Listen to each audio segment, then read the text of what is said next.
Hello and welcome to my kitchen. I'm Jessie and this is the Knit Up and Dye podcast, episode 47. You asked for it.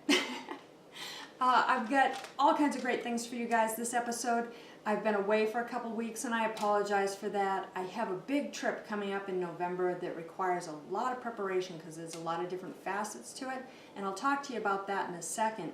But I want to start out, of course, by thanking you for watching, thanking you for sending me messages and your questions and telling me what you want to see. Today's episode is a direct result of what you asked for. And as always, I have my cheat sheet because I can only remember so many names. Special thank you goes out to all my new and ongoing subscribers. Thank you guys. Hello goes to Maximo, Linda, Muriel, Shah, Mariah, Marlicia, Carol, Marie, Tabitha, Melissa, I'm working on it, I promise you. I haven't forgotten, I've actually been researching, I have a bunch of swatches. Eventually I'm going to have a solution to the infinity longtail cast on with an invisible join. We're getting there and I'll demonstrate it for you as soon as I get it completely sorted. I'm happy with it. I came close, but I'm not 100%. Ongoing thank you to Evie. Evie sent a wonderful suggestion. I knit that beautiful sweater. It was a fingering weight. It was my heirloom tomato sweater. And when I got all done with it, my ribbing edge was curling up. It was flipping right up on me. And I had mentioned that in the podcast before I blocked it. Evie wrote to me and she made a wonderful suggestion. If that's happening, knit the rib section a little bit longer. And she's dead on. She knows what she's talking about. Had I knit that ribbing section a little bit longer, it would have added more stability and more weight and would keep it down. I got lucky. The curl blocked right out of that. But if you're experiencing that, where that little bit of ribbing at the bottom is flipping up on you, knit it a little bit longer. It's not going to be noticeable. It's not going to be a problem with your pattern, and it'll hold that down. It'll give it that weight and stability you're looking for. Thanks also go out to Terry, Betty Ann, Scott, John, David, Pamela, Julia, Sonia. I'm going to miss you desperately, but I haven't seen you in forever. We need to get together. Carolyn, Kate, I can't wait to see you guys. Nancy and Rachel, can't wait to see you either. So much excitement, so much excitement. I'm bursting at the seams quite literally. So quick updates. Like I said, my sweater blocked out beautifully. I'm not wearing it today. I'm in my kitchen and we're going to get messy. And over dyeing my sweater accidentally would really bum me out. So I will show it to you again in a future episode. I have been working a little bit, kind of sporadically, on my How to Eat an Elephant blanket. For those of you who have seen it before and are interested in that, you're welcome to go over to Ravelry. In my project page for my How to Eat an Elephant blanket is my formula. If you're not on Ravelry, if you would like me to just email it to you, send me a message and I'll email you my formula. I'm happy to, not a problem. I did start another project, and it is another not one of my designs projects that so far I'm loving it. I'm loving it. If any of you watch Sweet Tea No Shade, you're familiar with Scott and John. Guys, I love you and I watch you faithfully. Scott's been working on a Byatt shawl, B-Y-A-T-T. I'm sorry, I don't have my information in front of me with the designer's name. The pattern is exceptionally well written. It is a pay-to-play. It is available on Ravelry. It's a lovely, lovely shawl that includes garter, and it has some slip stitching in it to start to transition color in without carrying yarns. And then it has a lace border. It is a triangular shawl. Really lovely. I have started that. Scott just inspired me. His is so beautiful. I decided I wanted one as well. And that's been my focus. If you're following me on Instagram, you've seen me start it. I'm going to keep snapping photos of my progress as I go. And you're welcome to follow me there, comment there, contact me there, and let me know what you want to see, and I'll do what I can for you. But today, so I got a lot of comments that you guys love seeing me in the kitchen, you love seeing the dye process and learning more about it, as well as get some information so you can do your own dye projects. And so here you are in my mess of a kitchen, and we're going to have some real fun today. I recently started dyeing sock yarn blanks. If you're not familiar with a sock yarn blank, what it is basically an entire skein of fingering weight yarn that has been pre-knit into a sheet for you. And it gives you a canvas by which you can add your dye. So instead of just having a skein of yarn that we hand paint or that we throw in a pot or that we add color to in a roasting pan, we now have one big sheet of fabric, if you will, that we can do that too. And you can throw it in the dye pot, you can throw it in a roasting pan and add color to it. You can hand paint it, certainly. We're going to do the hand paint method, but we're going to do a hand paint method that creates a very striking, very visual pattern right on the yarn. The fun of a sock yarn blank is that you get a yarn that has all the speckles and variations of color that I add onto it. You have this beautiful art piece that you then unravel and you knit. Or, I recently got thinking about how to use art blanks differently. I've purchased a couple that I would love to have framed because I don't see myself knitting with them so much as I enjoy the end product. I consider it art. And I'm likely to have them framed and hung up in my studio to enjoy. When I posted some pictures on Instagram of the sock yarn blanks that I've been working on recently, one individual came forward, and I'm sorry I don't have my Instagram feed with me here, but mentioned that it looked like a beautiful holiday table runner. Ding, ding, ding, ding. Why unravel it? Why unravel it? It's already knit. It already has a beautiful pattern on it. You could easily pick up stitches along the end, up each side, along the end, down the other side, and knit on a border and use it as a knitted finished piece as a decoration. Really a brilliant idea. I love the idea, and I'm likely to give that a try. I really think that using a coordinating or a contrasting even or a complementary yarn and picking up a border around the outside and knitting even just a lace edge, press that flat, put that on the table, that was a gorgeous idea. I really wish I had my information with me so I could credit that person. I will definitely look that up when I'm doing my show edits here and add that person down there. Thank you. That was brilliant. So let's dig into knitting a sock blank. Not knitting a sock blank, forgive me. Let's dig into dyeing a sock blank. Tools. So first off, you need a sock blank.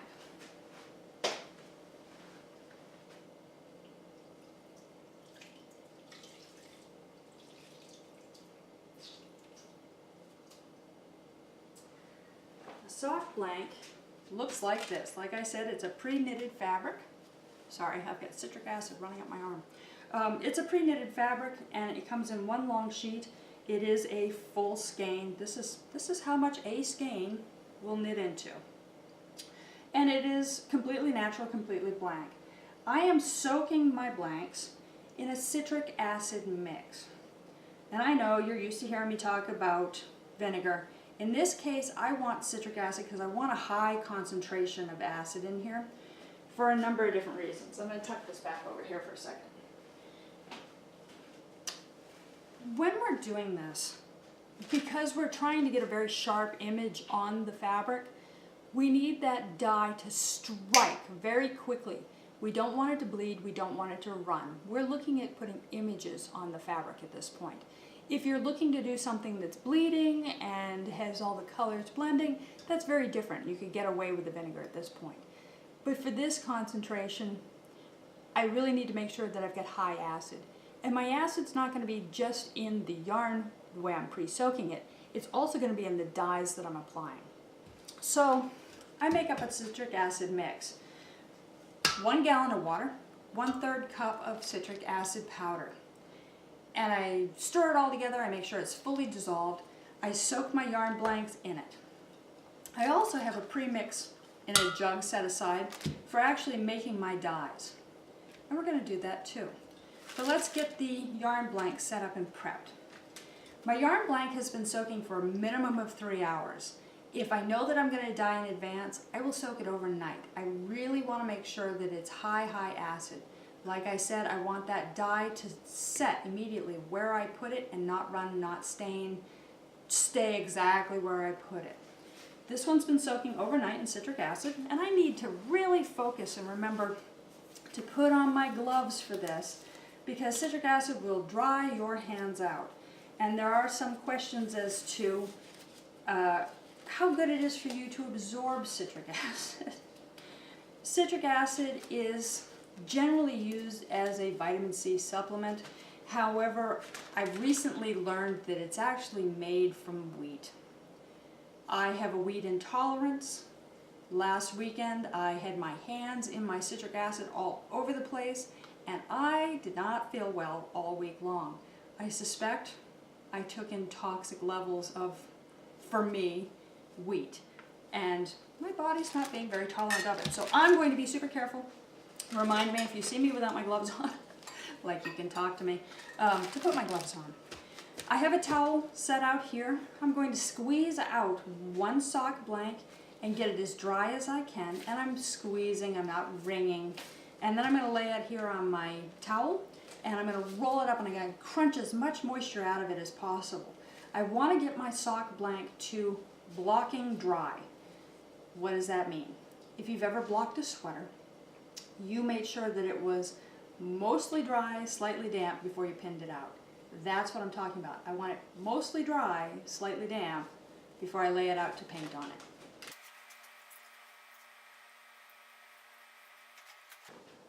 So here it is, it's still folded up. I'm going to lay it out on my towel, and I'm just going to roll it up in the towel and squeeze bare pressure down on that to try and get any excess fluid out. Really pressing in. It's not damaging the fibers, it's just squeezing the water out. And when I'm done, I'm going to have a mostly dry, slightly damp blank. Now I've got a table prepped over here that has newspaper down to collect any missed dye, and plastic. I'm going to lay this out on the plastic and I'll be right back. Okay, so my sock blank is laid out on my table where I'm actually going to do the application of the dyes. Now I need to prep the dye. While it's laying out there, it's drying a little bit more.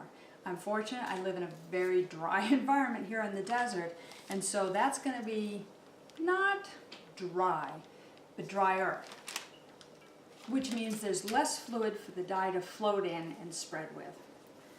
Mixing up my dye. I'm going to use my citric acid mix. Why? Again, I don't want my dye to spread and bleed. I'm actually going to be adding on a very specific image to my sock blank, and I want it to be sharp and crisp and clear for you. So I'm going to mix up about a half a cup of my citric acid dye mix.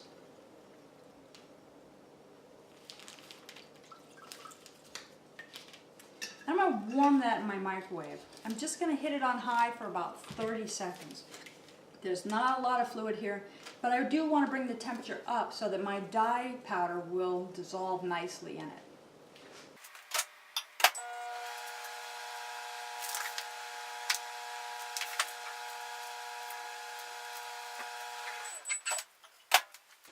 Okay, so my citric acid mix has been heated slightly.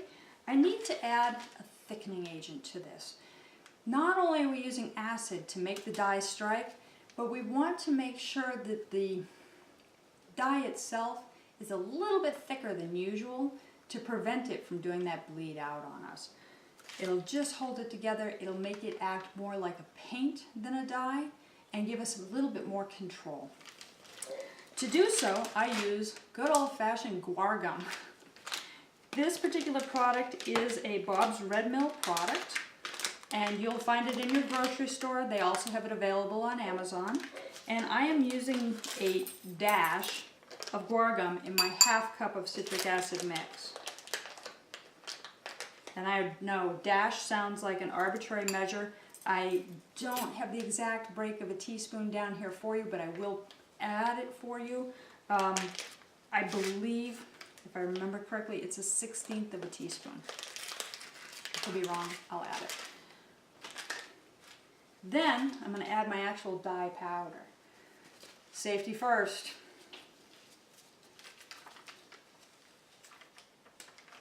Remember, these are chemicals and they do have warnings on them. You don't want to be breathing in the aspirated powder.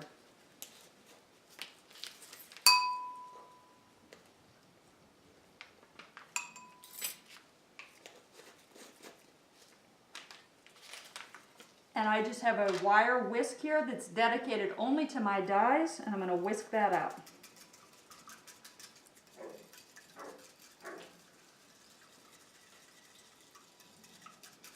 Now in doing a sock blank, we can get away with a lot less dye, especially if we're just doing it as an image. We don't have to make up large quantities. Generally when I make dyes to make the skeins, I use a larger quantity of water because I want it to spread through everything.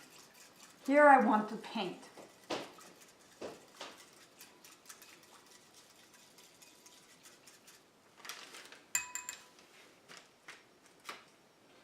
And I just gave that a really, really good whisking to make sure that that guar gum was all the way through this. And it's a little bit thicker. It's still very much a liquid, but it's a little bit thicker liquid. Again, it's all about control for this particular project. Let's give that a rinse.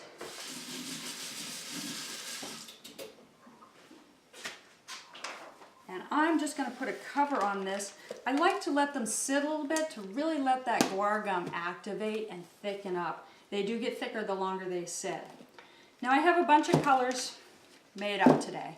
I actually have 4 different colors made up today. And we're going to go ahead and make a sock blank. So how am I going to add that on there? There's 100 million different ways that you can put your dye onto your sock blank. You can buy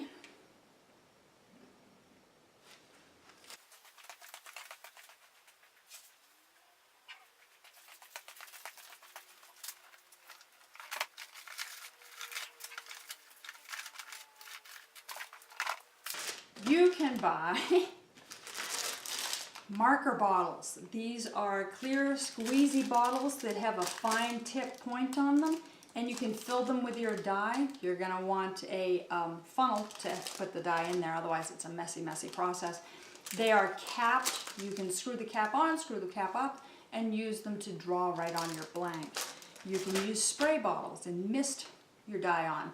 For this, you don't necessarily need the guar gum. You'd want it in the thinner preparation so that you can spray it all over.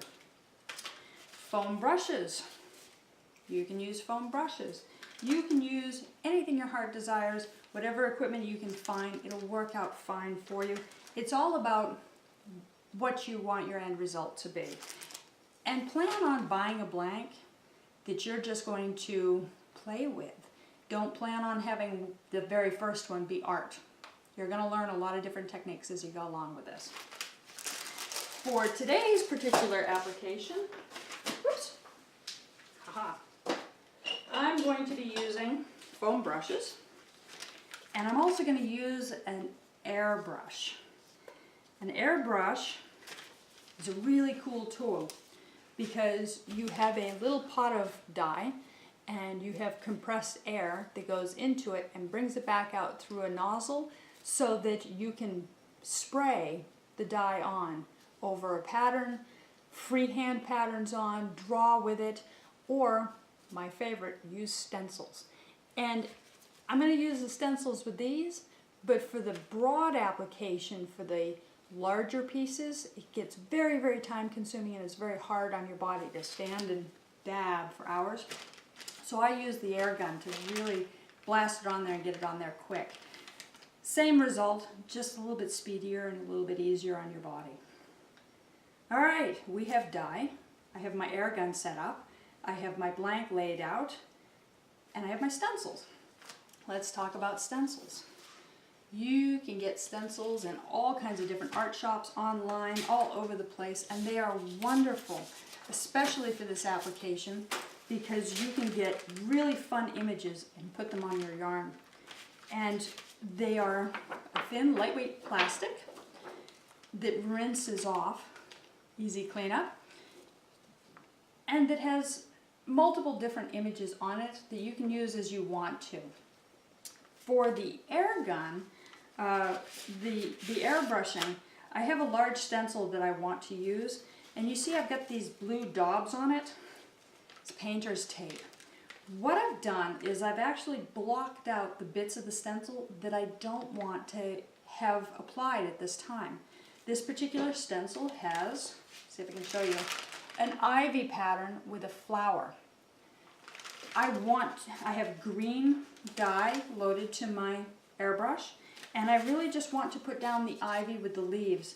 I don't want the little flowers to be sprayed green. I want to add those later on other colors. So I'm just using good old-fashioned blue painter's tape. It's an easy lift tape. And I take a small piece of it and I put it right over what I don't want to dye. Blocks up those holes and prevents the dye from going through. Perfect. Probably could have placed that one a little bit better. Let's try that one more time. Peels off. Pay attention this time. Stick it where I want it. That easy. All right, let's actually work on the blank. I'm going to turn the camera around so that you can see the blank and what I'm doing with it. You're not going to see much of me. That's okay. You're not here for me. You're here for the yarn. Okay, so I have us set up so that you can see the yarn blank and you can see my stencil. Now my yarn blank is laid out on plastic. Why is it laid on plastic? Easy cleanup, number one. And number two, we're going to steam this to set it. And to steam it, we want to wrap it in plastic just to protect everything from the pan and also to keep the dye from touching and causing it to stain across the skein. You'll see that this is a stockinette blank, and so the edges do curl and roll, and we just unroll them and lay them out. And the plastic actually helps a little bit hold that into place. Not a lot, but enough. Here's my stencil, and like I showed you earlier, I have areas that are blocked out with painter's tape just because I don't want those to get color. And I'm just going to shift it down. I want to make the most out of my design, and I want it to take up the most of the yarn blank so it's the most interesting piece possible. Now I'm going to use my air gun, and I'm going to spray the dye through the stencil onto the yarn. This tool is my air gun. It's a $10 tool that you can get over at Harbor Freight. Harbor Freight has a website. You can order it there. It comes with the gun, the little glass jar that has my dye in it, and this air hose. What it doesn't come with is an air compressor. Air compressors are something that you can buy separately. I'm very lucky. I live with my mechanic, and my mechanic has a giant air compressor in the garage. And so I have this huge hose coming in from my garage that's all pre-pressured. Whoops. With this, I'm just going to hold it like a pen. There's a trigger right here that I press on to get the dye to come out through. I press my stencil kind of flat. I start off over on my stencil just to get the air flowing through it, and I can see the dye coming out. Let's do this back here where you guys can see it. Can you see right there? You can. Just right here off the side of my stencil, I'm checking to see that I've got my dye flowing. I'm holding my stencil flat, and I just use a back and forth motion to spray down through the holes of my stencil. Just like that. And you can keep going over it to get it as dark or as light as you want. But we don't want to go too heavy over it because we don't want to saturate it and risk it running. So I'm going to give you a little bit of a speed up on this video, and I'm going to get this all sprayed out, and then we're going to remove the stencil and show you what it looks like.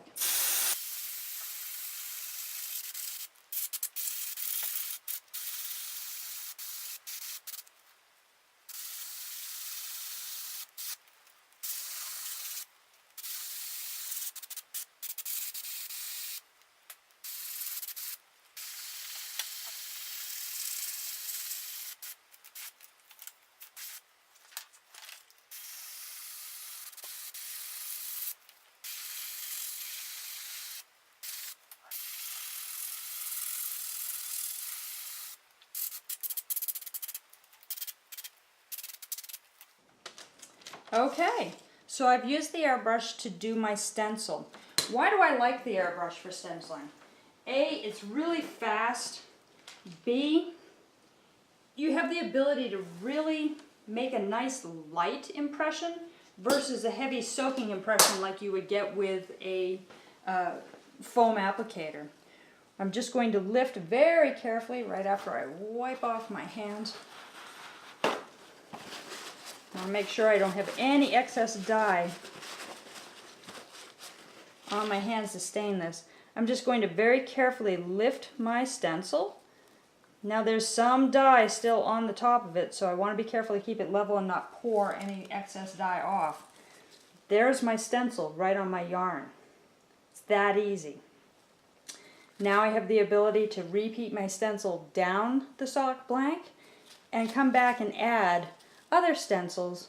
In this case, obviously it's a floral. I'm going to add a bunch of flowers all over this and really kick it up. Let's go at this point directly on to adding the flowers so you can see that. I'm going to go and rinse my stencil real quick before it sets up. Okay, so I have a bunch of other dyes that I made up. I have a yellow, I have a red, and I have an orange. Yes, my yellow and my red will blend together and they'll make an orange, but I wanted a specific brighter tone of orange than what my red and my yellow were going to make. And I just go down to the dollar store in my town and I buy these glass bowls. I got lucky, this set actually had lids with it. And I pre-mix all my dyes in here and I just have them ready for me. I'm being very, very careful so I don't spill anything. I just have them all ready for me so that I can paint as I choose. So that as the whim strikes, I can add yellow here or red there. And I have my stencils at the ready. And again, this stencil is just a stencil I picked up at the craft store. Certainly you can buy stencil blanks and you can print off images from the internet and you can make your own stencils. That certainly is an option and a lovely one at that because you end up with a very unique piece of art that you did yourself. I'm cheating, I'm using the store ones. I like this flower right here. I'm going to use this. I'm going to put it right here on my ivy. The ivy is already drying. It's already pretty set. I don't have to be too concerned about it bleeding at this point, and I'm ready just to add my flower.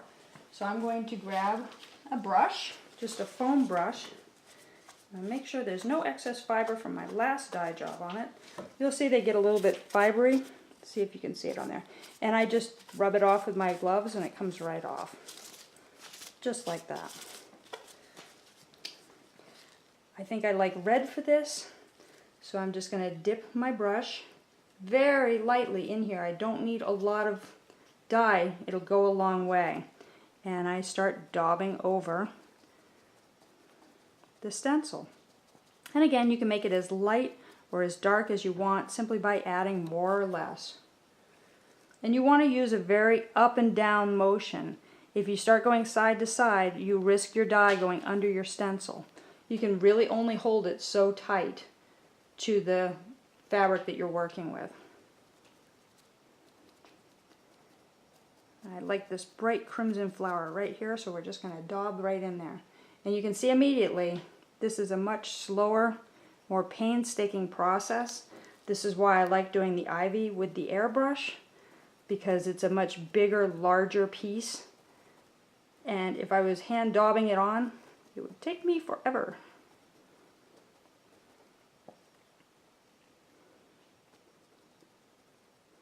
Be careful how wet you get your project. You don't want this to bleed, unless of course you intentionally want it to bleed. For this particular thing, I'm looking for a really crisp image. And I'm hoping it comes out on camera for you guys. It'll be so embarrassing if it doesn't.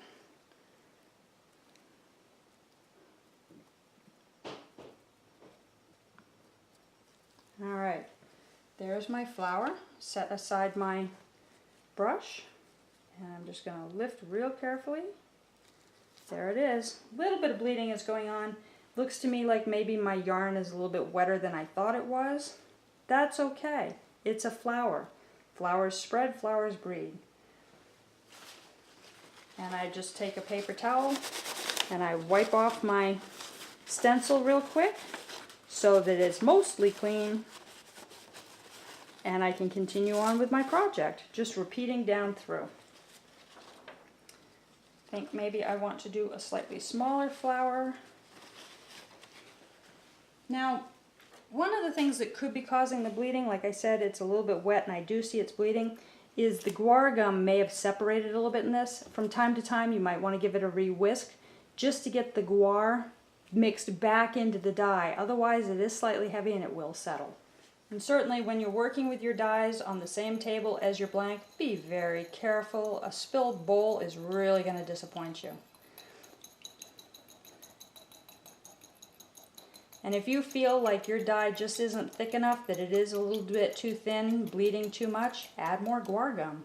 It's your art. You do what you want to do to it. The recipe that I give you may not be the recipe for you. You may need a slightly different application than mine. Also be careful when you're mixing this, not to immediately go and mix this. You will cross-contaminate and your colors will be very different than you intended. Alright, I'm going to make one more flower and see if that helped my dye or if it's still bleeding a little bit more than I want it to. Let's just go ahead and put a flower. Oh, let's see, you can't even really see that. I am so sorry. Let me tip that camera for you so you can see what I've been talking about all this time. Down like that, and I definitely am going to do another flower for you now so you can see exactly what I was doing the whole time. I am so sorry. Let's get another flower applied right over here in this nice big white area. And we're going to blend the colors a little bit this time. So I'm going to start out with my orange in the middle. And I'm just going to do the beginning of the petals in the orange, just like that. Set that aside and come in and get that red. And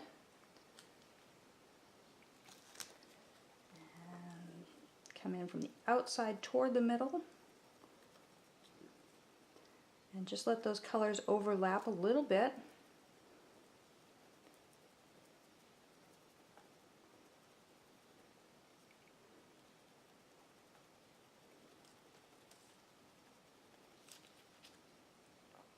Trying to keep my hand out of the screen here so you guys can see what I'm doing. Again, just an up and down motion.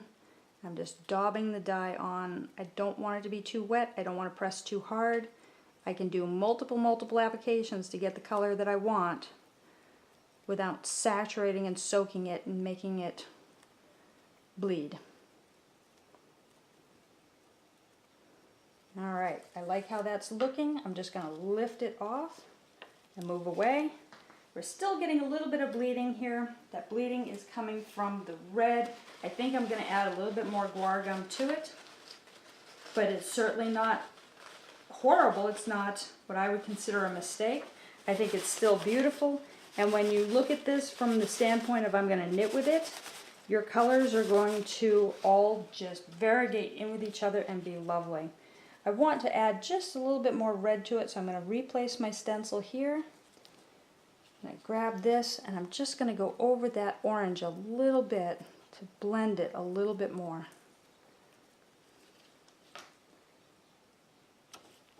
Just like that, so it's a little bit less striking orange. That is really all there is to it. You can buy stencils with just about anything on them. I found a lovely owl stencil the other day. Obviously flowers are very common. I think I saw some roosters. And like I said, you can buy blanks, just sheets of just the plastic and a craft knife, and you can print off an image off the internet and cut down through and make your own stencils. The one caution I would have for you about purchasing stencils for doing this is that you want to make sure that they're not too fine. What do I mean by fine? You want to have a relatively sizable line between things. If things are too narrow, too small, it's hard to get a nice clean impression. and it just has a tendency to muddy. Some things are going to bleed a little bit, and if you have lines that are too fine, it'll bleed into unrecognizable. Alright, that's my sock blank tutorial for you guys. I hope you learned something wonderful from this. I hope it was interesting to you. I'm going to leave the camera on and I'm going to keep working the sock blank and let you watch it develop.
Okay, so at this point I'm really satisfied with the way this looks.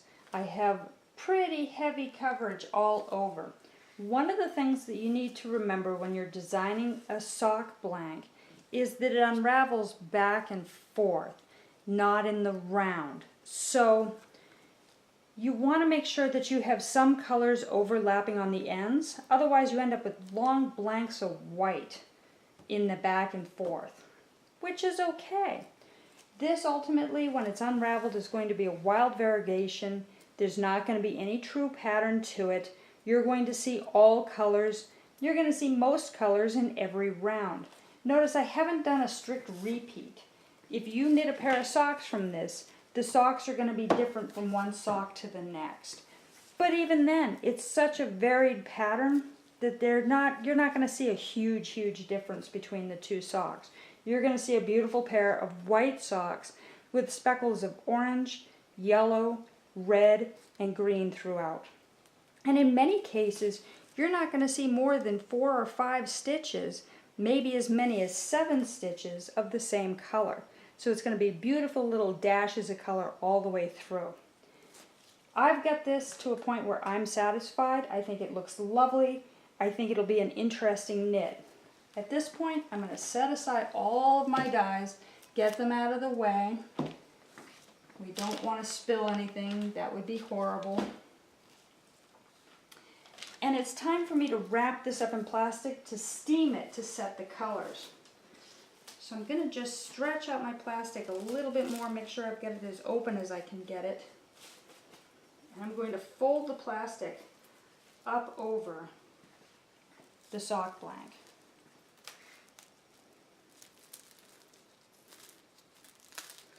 I really don't want to roll it. I really don't want to add a lot of pressure to it at this point.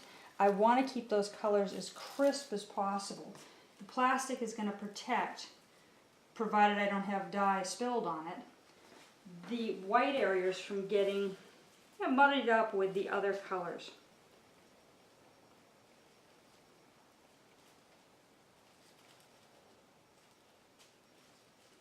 And you can see right down the middle I've got a huge strip that doesn't have plastic covering. It will. By folding over the long end here, I've created a completely plasticated area, and by folding at that length, it's going to keep everything covered in plastic. Again, I'm not bearing down, I'm just lightly rolling everything toward the other end here. I'm going to tuck the plastic around this. You want to make sure there's plastic around everything so it's not touching your pot. Roll it all over. I'm just barely pressing to get the air out of that. And I give it one more fold so it sits better in my pot. Again, I'm not squeezing because I don't want any moisture in this to combine with the dyes and saturate down through. So how do we heat set it? I steam it. Let me show you what's going on here.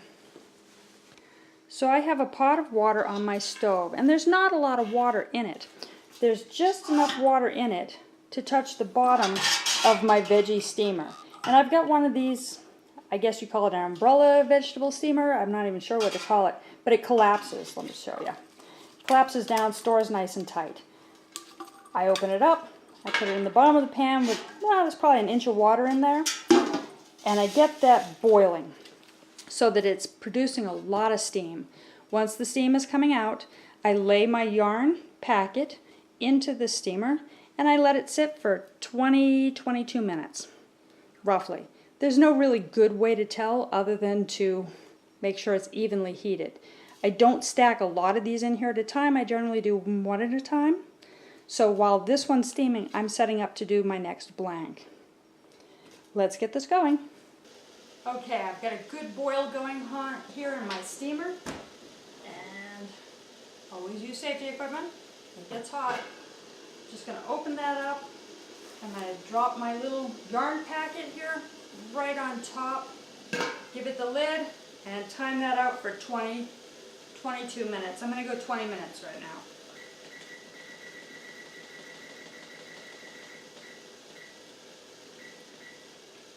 There we go.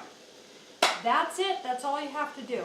This will steam set. Then, like any other yarn, I'm going to let it cool down. I'm going to give it a nice wash, and I'm going to hang it up to dry.